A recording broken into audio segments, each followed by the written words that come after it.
محترم سامعین، کبھی ایک جملہ پوری زندگی بدل دیتا ہے۔ آئیے سنتے ہیں دانشوروں کے سنہری اقوال اور الفاظ جو انسانیت کے لیے مشعل راہ ہیں۔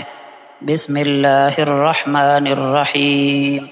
جب ہم ایک دوسرے کے لیے وقت نہیں نکالتے تو وقت ہمارے بیچ سے رشتہ نکال پھینکتا ہے۔ جو اچھا لگے اسے غور سے مت دیکھو، کہیں ایسا نہ ہو تمہیں اس میں کوئی برائی نظر آ جائے، اور جو برا لگے اسے غور سے دیکھو، شاید اس میں کوئی اچھائی نظر آ جائے۔ دوسروں کی ضرورتیں پوری کرنے والے بن جائیں، اور جانتے ہو لوگوں کی سب سے بڑی ضرورت کیا ہے؟ رب کی پہچان۔ لوگوں کو رب کی پہچان کروا دیں، لوگوں کو حق کے راستے کی پہچان کروا دیں، یہ انسانیت کی سب سے بڑی خدمت ہے۔ اجنبیت بڑا ہی خوبصورت تعلق ہے، کوئی آپ پر انگلی نہیں اٹھا سکتا۔ کم رشتے بنائیں مگر اخلاص سے نبھائیں۔ محبت بہت سے لوگ آپ سے کرتے ہیں، لیکن مخلص سارے نہیں ہوتے۔ منفی سوچ غلط عینک کی طرح ہوتی ہے، ہر منظر دھندلا، ہر راستہ ٹیڑھا اور ہر چہرہ بگڑا ہوا ہی نظر آتا ہے۔ نفرتیں پالنے والے لوگ بہت کمزور ہوتے ہیں، کیونکہ ان میں محبت نبھانے کی سکت نہیں ہوتی۔ بس اللہ پر یقین رکھو، وہ تمہیں ویران کھنڈروں سے نکال کر ساری سلطنت کا بادشاہ بنانے پر قادر ہے۔ اپنی اولاد کو صرف پڑھانے اور بڑا آدمی کی فکر مت کریں۔ اولڈ ایج ہوم ایسے والدین سے بھرے پڑے ہیں جن کی تربیت نے وکیل، ڈاکٹر، انجینئر پیدا کیے، مگر ان میں محبت اور ہمدردی کا سبق نہ سکھایا۔ وہ اپنے بچوں کو احترام، احساس، مہربانی، وفاداری اور انسانیت کا درس دیا کریں۔ ماضی میں کیے گئے گناہوں کو یاد کریں اور خاموشی کے ساتھ ان کی معافی مانگتے رہا کریں۔ ایسے لوگوں میں شامل نہ ہوں جو اعلان کرتے پھریں کہ میں بڑا گنہگار ہوں۔ زندگی نے دو چیزیں تو سکھا دی ہیں: اپنے آپ میں خوش رہنا، اللہ کے علاوہ کسی سے کوئی امید نہ رکھنا۔ انسان کی فطرت بڑی عجیب ہے، وہ تنقید جیسی سچائی پر ناراض ہوتا ہے اور خوشامد جیسے دھوکے پر خوش ہوتا ہے۔ بات اچھی ہو تو کانوں کے حوالے کرو، ورنہ ہر بات ہواؤں کے حوالے کرو۔ ایک فقیر روز مسجد کے باہر بیٹھا مانگتا، اللہ کے نام پہ کچھ دے دو۔ ایک دن ایک بچے نے آ کر اسے سیب دیا۔ فقیر نے خوش ہو کر سیب لیا اور مسکرایا۔ پاس بیٹھا ایک امیر آدمی یہ منظر دیکھ رہا تھا۔ وہ حیران ہوا کہ ایک چھوٹے بچے کا دیا ہوا سیب فقیر کے چہرے پر ایسی خوشی کیسے لے آیا۔ اس نے فقیر سے پوچھا، یہ تو بس ایک سیب تھا، تمہیں اتنی خوشی کیوں ہوئی؟ فقیر نے جواب دیا، یہ صرف سیب نہیں تھا، یہ دل سے دیا گیا تھا۔ لوگ اکثر بہت کچھ دے جاتے ہیں لیکن بغیر دل کے۔ اس بچے نے جو دیا خلوص سے دیا، اس لیے اس کا وزن سونے سے بھی زیادہ ہے۔ دوستو، دینے میں مقدار نہیں، نیت اہم ہوتی ہے۔ جو دل سے دیا جائے وہی سب سے قیمتی ہوتا ہے۔ 3 چیزوں کے بارے میں ہمیشہ فکر مند رہیں: اپنے گناہوں کے بارے میں کہ ان پر توبہ کرتے رہیں، اللہ کی نعمتوں کے بارے میں کہ ان پر شکر کرتے رہیں، اپنی موت کے بارے میں کہ اس کی تیاری کرتے رہیں۔ ماں باپ اللہ کی سب سے بڑی نعمت، سب سے عظیم سہارا اور سب سے سچا رشتہ ہے۔ یہ وہ لوگ ہیں جنہوں نے ہماری پیدائش سے لے کر آج تک ہمارے لیے قربانیاں دی ہیں۔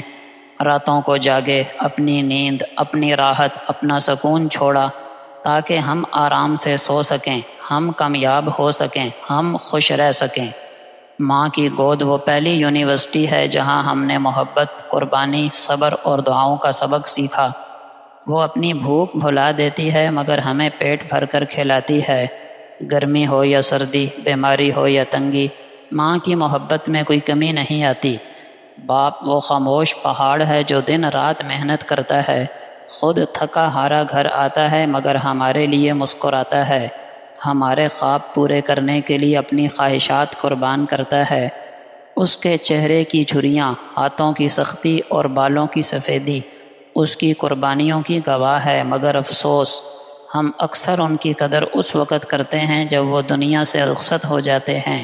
پھر دل چاہتا ہے ایک بار اور ان کی آواز سن لیں، ایک بار اور ان کے ہاتھ چوم لیں، ایک بار اور ان کے قدموں کو جنت کا در سمجھ کر لپٹ جائیں، مگر یاد رکھیں تب صرف یادیں رہ جاتی ہیں اور آنکھوں میں آنسو۔ رسول اللہ صلی اللہ علیہ وسلم نے فرمایا، ماں باپ کی رضا میں اللہ کی رضا ہے اور ماں باپ کی ناراضگی میں اللہ کی ناراضگی ہے۔ محترم دوستو، ابھی وقت ہے، ان کے ساتھ بیٹھا کرو، ان سے باتیں کیا کرو، ان کی دعائیں لیا کرو، ان کا دل جیت لو، ان کے لیے آسانیاں پیدا کرو، ان کے قدموں میں جنت تلاش کرو۔ کل کو یہ موقع ہاتھ سے نکل گیا تو پچھتاوے اور حسرت کے سوا کچھ نہ بچے گا۔ پیارے دوستو، ماں باپ کی دعا وہ خزانہ ہے جو قسمت بدل دیتا ہے۔ جس نے ماں باپ کو راضی کر لیا اس نے اللہ کو راضی کر لیا۔ باپ کا سایہ اور ماں کی دعا دنیا کی سب سے بڑی دولت ہیں۔ ماں باپ کا چہرہ دیکھنا بھی عبادت ہے اگر نظر محبت سے ہو۔ ماں باپ کی خدمت دنیا و آخرت دونوں میں کامیابی کا راز ہے۔ وقت گزر جانے کے بعد ماں باپ کی یاد صرف آنسو دیتی ہے، سکون نہیں۔ ماں باپ کی محبت بے غرض، بے لوث اور بے مثال ہوتی ہے۔